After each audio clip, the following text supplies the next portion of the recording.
विवर्खस्तवे शिवाङ्गिरितरतां Kuruma हि गुंसे पुरुषं जगत शिवेन वचसा स्वगिरिता च वदामि। त्रिवेणी के संगम में मोदी योगी भी स्नान करते हैं, मां गंगा की पूजा करते हैं। मंगलम भगवान शंभु मंगलम वृषभध्वज मंगलम पार्वतीनाथ मंगलाय तनोहरः। ओम चंदनस्य महत्पुण्यं पवित्रं पापनाशनं आपदाहरते नित्यं लक्ष्मी तिष्ठति सर्वदा। ओम अपवित्र। अखिलेश यादव भी आस्था की डुबकी लगाते हैं। अखाड़े के महामंडलेश्वर, कथावाचक, योग गुरु भी नहाते हैं, तो सामाजिकता में मौजूद गृहस्थ भी आस्था की डोर पकड़ चले आते हैं।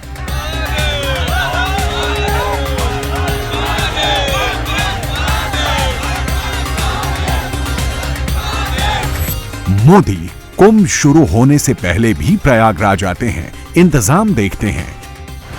योगी भी कुंभ शुरू होने से पहले त्रिवेणी तट पर दर्जनों दौरे करते हैं। सवाल यह है कि योगी मोदी जैसे बड़े नेता आखिर कुंभ जैसे आयोजन में क्यों आते हैं?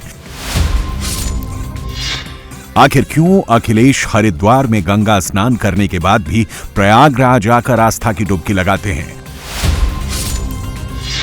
साधु संतों, सन्यासियों के मेले में आखिर क्यों गृहस्थ आकर 45 दिन सेवा करते हैं, कल्पवास क्यों करते हैं? इस सवाल का जवाब महाकुंभ की व्यवस्था के अंदर छिपा है, क्योंकि कुंभ केवल भारतीय दर्शन, परंपरा और खगोल विज्ञान का अद्भुत संगम ही नहीं है, ये राज सत्ता, समाज सत्ता और धर्म सत्ता का सबसे बड़ा समागम भी है। कहा जाता है कि जहां धर्म, समाज और सत्ता एक दूसरे से नियंत्रित नहीं, नियमित होते हैं, वही सच्चे मायने में राम राज्य होता है, आदर्श राष्ट्र का निर्माण होता है। नैतिक बोध, नैतिकता के नैतिक मानदंड के आधार पर ही राज्य और समाज का संचालन होना चाहिए। समाज जो है लोक सत्ता है, राज सत्ता है, और धर्म की सत्ता दोनों को नियंत्रित करती है, समाज को भी, राजनीति को भी। कुंभ धर्म, राज्य और समाज को कैसे नियमित करता है, कैसे शासन, समाज और धर्म के बीच तालमेल बैठाता है, इसे कुंभ के छोटे से उदाहरण से समझिए। कुंभ मैनेजमेंट में राज सत्ता, समाज सत्ता और धर्म सत्ता का समायोजन देखिए। कुंभ आने वाले 45 करोड़ में से कम 35 करोड़ लोग यहां खाना खाते हैं। इतने लोगों के भोजन का इंतजाम करना अकेली सरकार के लिए बेहद मुश्किल काम होता है, लेकिन इस काम में समाज यानी समाज सेवी शामिल होते हैं, भंडारे खोलते हैं, धर्माचार्य भी अखाड़ों की भट्टियां जला देते हैं, लोगों को प्रसाद खिलाते हैं। यानी जो काम अकेले सत्ता के लिए मुश्किल था, वो धर्म और समाज की मदद से आसानी से हो गया।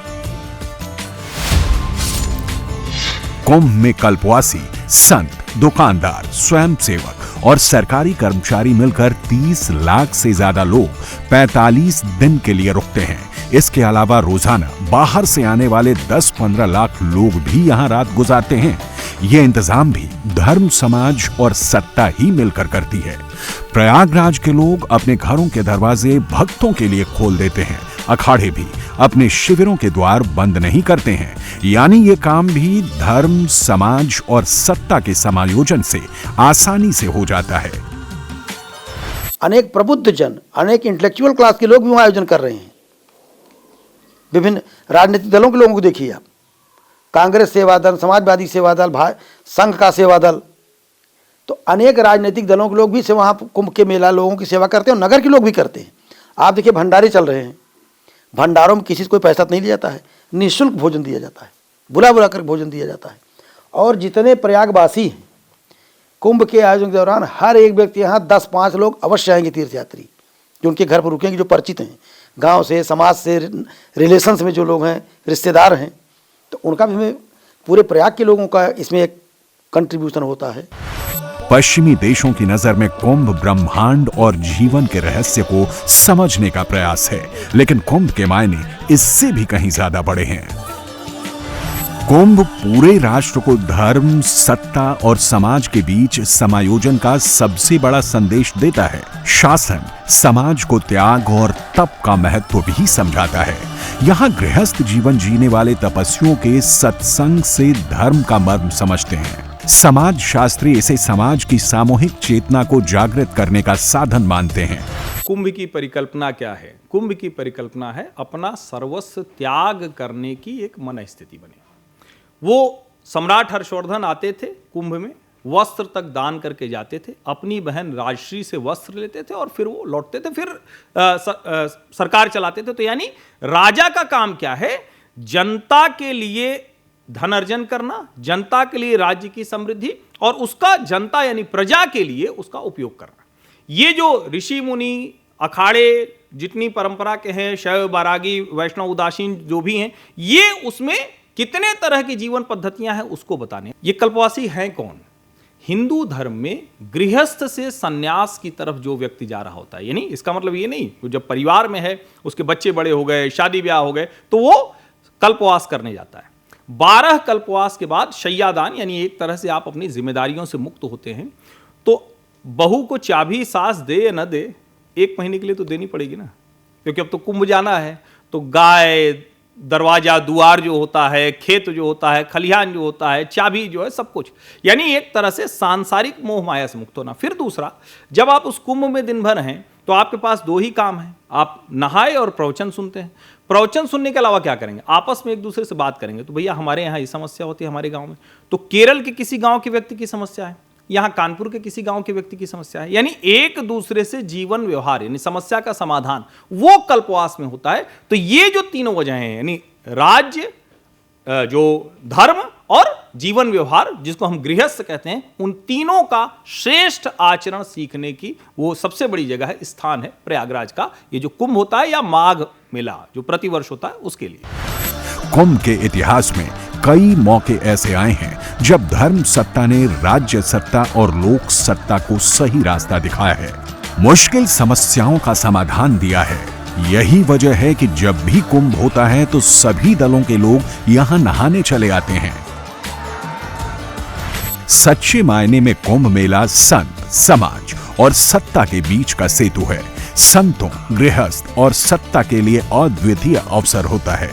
संत अपने ज्ञान का अनुभव समाज और सत्ता से साझा करते हैं और यह अनुभव ही राष्ट्र निर्माण का मार्ग प्रशस्त करता है, समस्याओं के लिए समाधान के द्वार खोलता है। कुंभ में या माघ मेले में माघ के दौरान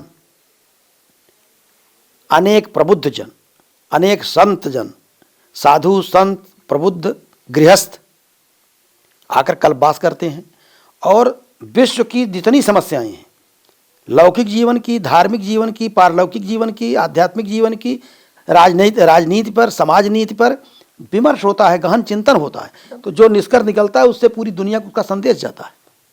इसीलिए हमारे यहाँ कल्पना की गई एक भारत श्रेष्ठ भारत। कुंभ में आने वाले संत अपने सनातनी ज्ञान से सत्ता को मार्ग दिखाते हैं, समाज को संस्कार सिखाते हैं और इसी से आदर्श समाज, संस्कृति का निर्माण होता है। यही वजह है कि संतों के इस मेले में गृहस्थ और सत्ता से जुड़े लोग भी जरूर आते हैं।